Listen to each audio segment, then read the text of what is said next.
الیاس خواجہ اسے کئی بار پوچھ چکا تھا لیکن اس کی غیر حاضری کا سبب کوئی نہ بتا سکا۔ الیاس خواجہ کا خیال تھا کہ وہ خانی ماں کے گھر پہنچ کے اوغلو خان کو ان کے سامنے پیش کرے گا۔ اسے امید تھی کہ اس خوشی کے موقع پر خانی ماں اسے معاف کر دیں گی۔ اس کے اچانک غائب ہو جانے سے الیاس خواجہ سخت برہم تھا۔ اس کی برہمی کی ایک وجہ یہ تھی کہ اس کی بیوی نے اس سے وعدہ لیا تھا کہ آج وہ اوغلو خان کو خانی ماں سے معافی دلا دے گا۔ اس کی طرف سے خطرہ تھا کہ اگر خانی ماں نے حصار المالک پہنچ کر خان اعظم سے اوغلو خان کی شکایت کر دی تو اس کی تمام سرداری خطرے میں پڑ جائے گی۔ آدھا راستہ خانی ماں نے کسی نہ کسی طرح طے کر لیا لیکن بوڑھی ہڈیاں آرام کی عادی ہو چکی تھیں۔ نتیجہ یہ ہوا کہ آدھے راستے کے بعد ان کی سانس پھول گئی اور انہوں نے بیٹھنے کی خواہش کی۔ چاندی کی چوکی ان کے ساتھ ہی آئی تھی، وہ ان کے پاس ڈال دی گئی۔ ان کے معتقدین میں گھبراہٹ پیدا ہوئی۔ گل ازار کے ہاتھ پیروں کی تو جیسے جان نکل گئی۔ اس نے جھک کر خانی ماں کے کان میں کہا، خانی ماں ہمت کرو، منزل قریب ہے۔ خانی ماں نے مسکرا کر اس کا سر تھپ تھپایا اور پانی طلب کیا۔ خانی ماں کے لیے سفید گھوڑی کا دودھ بھیجا گیا تھا۔ فوراً ان کے سامنے بھرے ہوئے دودھ کا پیالہ پیش کیا گیا۔ گل ازار نے پھر سرگوشی کی، خانی ماں دودھ مت پیو، پانی منگواؤ۔ خانی ماں کی سمجھ میں شاید گل ازار کی بات آ گئی۔ انہوں نے دودھ لانے والے سے کہا کہ پہلے پانی لاؤ پھر دودھ پیش کرنا۔ سفید گھوڑی کے دودھ سے انکار گناہ سمجھا جاتا تھا لیکن خانی ماں نے ذہانت سے کام لیتے ہوئے دودھ سے انکار بھی نہیں کیا اور پانی منگا لیا۔ پانی کا پیالہ انہیں دیا گیا۔ گل نے تیسری بار سرگوشی کی، خانی ماں پانی رک رک کے اطمینان سے پیجے، کئی سانسوں میں۔ خانی ماں نے گل ازار کی یہ بات بھی بلا عذر مان لی۔ انہوں نے گھونٹ گھونٹ کر کے پانی پیا۔ ان کے جسم میں کچھ ایسی توانائی پیدا ہوئی کہ وہ پانی پیتے ہی کھڑی ہو گئیں اور کھٹا کھٹ قدم بڑھانے لگی۔ گل ازار ان کے پانی پینے کے دوران برابر دعا مانگتی رہی۔ اس نے خانی ماں کو قدم جما جما کر چلتے دیکھا تو دل میں اللہ تعالیٰ کا شکر ادا کیا۔ اس وقت لوگوں کے تعجب کا عجب حال تھا جب انہوں نے دیکھا کہ خانی ماں نے آدھا راستہ آرام سے طے کیا، اس سے آدھے وقت میں وہ باقی راستہ طے کر کے اکڑتی ہوئی اپنے گھر میں داخل ہو گئیں۔ خانی ماں کی عظمتیں لوٹ آئیں۔ ان کا وقار پہلے سے بھی زیادہ بڑھ گیا۔ اب وہ مغلوں کی معزز ترین عورت تھی۔ بلاد شمال کا خان اعظم ان کا بھائی اور ولی عہد الیاس خواجہ ان کا بیٹا تھا۔ بیماری کے دوران میں ان کے ساتھ معاندانہ اور مخاصمانہ رویہ جن جن لوگوں کا تھا اب وہ خانی ماں کے آگے بچھے جا رہے تھے۔ خیمہ گاہ کے ساحر جنہوں نے خانی ماں کے ساتھ بدتمیزی اور حد تک آمیز سلوک کیا تھا وہ خانی ماں کی سب سے زیادہ خاطر مدارت میں لگے ہوئے تھے۔ جب خانی ماں کے سامنے نذرانے پیش کیے گئے تو ایک ساحر نے انہیں ہیروں کا ایسا ہار پیش کیا جس کے متعلق اس نے یہ کہا کہ یہ ہار اس کے بزرگوں میں کسی کو خود تموجن چنگیز خان نے اپنے دستے مبارک سے دیا تھا۔ قیمتی ہونے کے ساتھ ساتھ اس ہار کی اہمیت اس لیے بھی زیادہ تھی کہ اسے چنگیز خان نے چھوا تھا۔ یہ ہار اس ساحر نے پیش کیا جو تبتی کنیز کو گھسیٹتا ہوا خانی ماں کے پاس سے لے گیا تھا۔ تبتی کنیز خیمے میں موجود تھی اور قہر آلود نظروں سے ساحر کو دیکھ رہی تھی، لیکن جب خانی ماں نے ہار کو بوسہ دے کر اپنے گلے میں ڈال لیا تو تبتی کنیز کے جذبات ٹھنڈے پڑ گئے۔ نذرانوں کا خیمے میں ڈھیر لگ گیا۔ سب سے قیمتی نذرانہ مغل سپہ سالار بیک جک جتا کا تھا۔ اس نے ایک ہار خانی ماں کی نظر کیا تھا۔ اس کے ساتھ ہی ایک دو لڑی کا ہار یہ کہہ کر نظر کیا کہ یہ خانی ماں کی گل ازار کے لیے ہے۔ بیک جک جتا نے اس محفل میں گل ازار کو اپنی بہن بنانے کا اعلان بھی کیا اور خانی ماں نے خوش ہو کر اسے دعا دی، بیک جک تیری سرداری ہمیشہ قائم رہے گی، زمانے کا انقلاب تجھ پر اثر نہیں کرے گا۔ مرد نذرانے پیش کر چکے تو خواتین کا نمبر آیا۔ الیاس خواجہ کی پہلی بیوی خانی ماں سے بہت جلتی تھی کیونکہ خانی ماں کی موجودگی میں اس کی کوئی عزت نہیں تھی۔ لوگ اس کی طرف توجہ نہیں دیتے تھے، لیکن اپنے شوہر کی خوشنودی کے لیے اس نے بھی بیش قیمت نذرانے دیے۔ الیاس خواجہ کی دوسری بیگمات اور خاص داشتاؤں نے بھی اپنی اپنی حیثیت کے مطابق ان کی خدمت کی۔ خواتین کے نذرانوں کا سلسلہ جاری تھا کہ خانی ماں نے جیسے چونک کر ادھر ادھر دیکھا، پھر الیاس سے پوچھا، خان بیٹے، کیا اوغلو خان کے دل میں میری اتنی بھی عزت نہیں کہ اس اہم موقع پر وہ سلام کے لیے آتا؟ الیاس خواجہ نے گھور کر اپنی بیوی کو دیکھا۔ وہ کچھ کہنے ہی والا تھا کہ خانی ماں بولی، خان بیٹے، اوغلو خان ایک دن میرے پاس آیا تھا لیکن میں نے ملاقات سے انکار کر دیا تھا۔ اب میرے جذبات بہت بدل چکے ہیں۔ میں سچے دل سے اس کی گستاخیوں کو معاف کرتی ہوں اور دعا کرتی ہوں کہ آسمانی روحیں اسے معاف کر دیں۔ تم اس سے کہہ دو کہ میرا دل اس کی طرف سے صاف ہو گیا ہے، میں نے سب کو معاف کر دیا ہے۔ پھر وہ میرے پاس آتے کیوں گھبراتا اور شرماتا ہے؟ آخر وہ مغل شہزادہ ہے، ابھی بچہ ہے، بچے غلطیاں کیا ہی کرتے ہیں۔ خانی ماں نے اوغلو خان کے بارے میں کچھ اس خلوص سے گفتگو کی کہ اوغلو کی بہن اپنی جگہ پانی پانی ہو رہی تھی۔ وہ تو سمجھتی تھی کہ خانی ماں اس کے بھائی کی جانی دشمن ہے اور اسے کسی بھی وقت نقصان پہنچا سکتی ہے۔ خانی ماں کی باتوں سے اس کا دل بالکل صاف ہو گیا۔ اوغلو خان پر جو گزری تھی اس کا علم تبتی کنیز کو نہیں تھا، اس لیے اس نے ان باتوں پر زیادہ کان نہ دھرے، لیکن گل ازار دل ہی دل میں ہنس رہی تھی۔ اسے اس بات پر ضرور تعجب تھا کہ خانی ماں کے ہوش و حواس، عقل و ذہانت اتنی شدید بیماری اٹھانے کے بعد بھی ویسے ہی قائم ہے۔ خانی ماں نے اوغلو کا ذکر چھیڑ کر اس بات کو ہمیشہ کے لیے بند کر دیا۔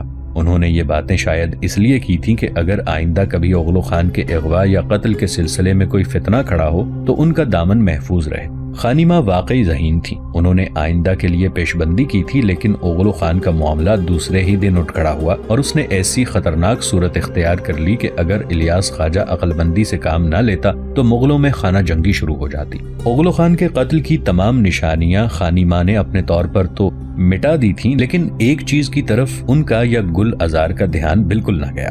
اوغلو خان گھوڑے پر سوار ہو کے آیا تھا۔ اس کی قیام گاہ سے خانی ماں کے خیمے کا کافی فاصلہ تھا، پھر رات کے وقت اتنی دور تک پیدل جانا بھی مناسب نہ تھا۔ راستے میں اس کی ملاقات کتنے ہی آدمیوں سے ہو سکتی تھی۔ اس نے اپنے اس مذموم ارادے کی خبر تو اپنے خاص ساتھیوں کو بھی نہ ہونے دی تھی۔ اگر وہ دوستوں سے مشورہ کرتا تو وہ اسے خانی ماں کے خیمے میں جانے کی اجازت ہرگز نہ دیتے، لیکن اس پر تو خانی ماں اور گل سے انتقام لینے کا بھوت سوار تھا۔ وہ یہ سوچ کر آیا تھا کہ پہلے وہ گل ازار کو تباہ کرے گا اور اگر خانی ماں نے اس میں کوئی رکاوٹ پیدا کی تو وہ انہیں بھی قتل کر دے گا۔ جس رات اوغلو خان قتل کرنے آیا وہ اس کی تیسری کوشش تھی۔ پہلے بھی وہ 2 بار خیمے تک پہنچ گیا تھا، مگر گل ازار کے جاگ پڑنے پر وہ اپنے مقصد میں کامیاب نہیں ہو سکا تھا۔ اوغلو خان نے اس رات اپنا گھوڑا خانی ماں کے خیمے سے تقریباً 300 گز دور ترائی میں چھوڑ دیا تھا۔ اس نے گھوڑے کی لگام ایک شاخ سے باندھ دی تھی۔ وہ خیمے میں گل ازار کے ہاتھوں مارا گیا۔ صبح کو خانی ماں کی واپسی کا ہنگامہ تھا۔ وہ دن اور پوری رات اسی طرح گزر گئی۔ غریب جانور اسی طرح بھوکا پیاسا کھڑا رہا۔ پھر جب الیاس خواجہ اور اس کی بیوی نذرانے دے کر واپس آئے تو الیاس خواجہ نے اس کی تلاش میں دوبارہ آدمی روانہ کیے۔ اوغلو خان کے دوستوں سے پوچھ گچھ شروع ہوئی اور انہیں حکم دیا گیا کہ اوغلو خان کو ڈھونڈ کر فوراً لاؤ ورنہ مجرم گردانے جائیں گے۔ اوغلو کے دوستوں میں کھلبلی مچ گئی۔ انہوں نے اس کی تلاش میں ادھر ادھر گھوڑے دوڑا دیے۔ آخر اوغلو خان کا ایک دوست اسے وادی میں ڈھونڈتا ہوا اس جگہ پہنچ گیا جہاں 3 دن کا بھوکا جانور درخت سے بندھا ہوا تھا۔ ممکن ہے کہ اس کی نظر گھوڑے پر نہ پڑتی، لیکن بھوکے جانور نے کسی آدمی کی چاپ سن کر کان کھڑے کیے اور زور زور سے ہنہنایا۔ اس طرح اوغلو خان کا دوست گھوڑے تک پہنچ گیا۔ وہ عقل سے کچھ زیادہ ہی پیدل تھا۔ فوراً گھوڑے پر سوار ہوا اور سیدھا الیاس خواجہ کے پاس پہنچ گیا۔ اس کا خیال تھا کہ الیاس خواجہ اسے اس کارنامے پر انعام دے گا، لیکن جب الیاس خواجہ نے اس سے یہ پوچھا کہ اوغلو خان کہاں ہے تو وہ اس کا جواب نہ دے سکا۔ الیاس خواجہ نے جھلا کر اس کے منہ پر تھپڑ رسید کر دیا اور اسے گرفتار کرا دیا۔ پھر اوغلو خان کے تمام دوست احباب چن چن کر پکڑ لیے گئے۔ انہیں قتل کے الزام میں گرفتار کیا گیا کیونکہ الیاس خواجہ نے بتایا تھا کہ غائب ہونے سے 1 دن پہلے اوغلو خان اس سے ایک قیمتی ہار لے گیا تھا۔ الیاس خواجہ نے بتایا تھا کہ اوغلو خان کے دوستوں نے ہار حاصل کرنے کے لیے اسے قتل کر دیا ہے۔ الیاس خواجہ کی بیوی بھائی کے مارے جانے سے بہت برافوختہ تھی۔ اوغلو خان اس کا اکیلا بھائی تھا۔ ہار کی چوری اور قتل کے جرم میں اوغلو کے تمام دوستوں کی گردنیں اڑا دی گئی تھیں۔ اس طرح خیمہ گاہ کو اوغلو کے شیطانی گروہ سے ہمیشہ کے لیے چھٹکارا مل گیا۔ اوغلو خان کا گھوڑا جہاں سے ملا تھا اس کے قریب ترین اگر کوئی آبادی تھی تو وہ یا تو خانی ماں کا خیمہ تھا یا ان کے محافظوں کے خیمے تھے، لیکن اس طرف کسی نے توجہ نہ دی۔ اوغلو خان اور اس کے ساتھیوں کے ظلم سے لوگ اور خاص کر ڈیرے والیاں بہت پریشان تھیں۔ انہوں نے اس گروہ کے خاتمے پر سکھ کا سانس لیا۔ تیمور نے مولانا زین الدین کو شہر سبز واپس بھیج دیا، لیکن ان دونوں کے درمیان ایک زبردست نظریاتی اختلاف پیدا ہو گیا۔ مولانا چاہتے تھے کہ تیمور فوری جنگ سے پرہیز کرے اور تاتاریوں کو یکجا کرنے کے بعد مغلوں کا مورچہ لے، لیکن یہ کہہ کر تیمور نے مولانا کو تقریباً لاجواب کر دیا کہ گھر میں آگ لگ جائے تو غور و فکر میں وقت ضائع کرنے کی بجائے گھر کو بچانے کی کوشش کرنی چاہیے، خواہ اس کوشش میں ہاتھ ہی کیوں نہ چل جائیں۔ تیمور جس وقت سمرقند سے نکلا اس کے پاس صرف 300 سوار تھے۔ تیمور نے تاتاری دوشیزاؤں کو مغلوں کے چنگل سے چھڑا کے لانے کا اعلان اور عہد کیا تھا۔ وہ ایک بار جو فیصلہ کر لیتا پھر اس سے ہٹتا نہیں تھا، لیکن تیمور بڑا ذہین انسان تھا۔ اس کے سواروں کا رخ شمال کی طرف تھا۔ شاید اس کا خیال تھا کہ وہ الیاس خواجہ کی خیمہ گاہ پر پہنچ کر اس سے براہ راست شکایت کرے یا پھر وہ خان اعظم کے پاس حصار المالیق چلا جائے، لیکن تھوڑی دور چلنے کے بعد اس نے اپنے گھوڑے کا رخ شمال سے ایک دم جنوب کی طرف پھیر دیا۔ سردار محترم، آپ کا گھوڑا بڑا منہ زور ہے، شمال کی طرف بڑھنے سے انکار کر رہا ہے۔ گل کے شوہر ظفریاب کو خیال ہوا کہ تیمور کا گھوڑا بگڑ کر گھوم پڑا ہے۔ نہیں ظفریاب، تیمور نے اس کی غلط فہمی دور کی، گھوڑا میں نے خود موڑا ہے۔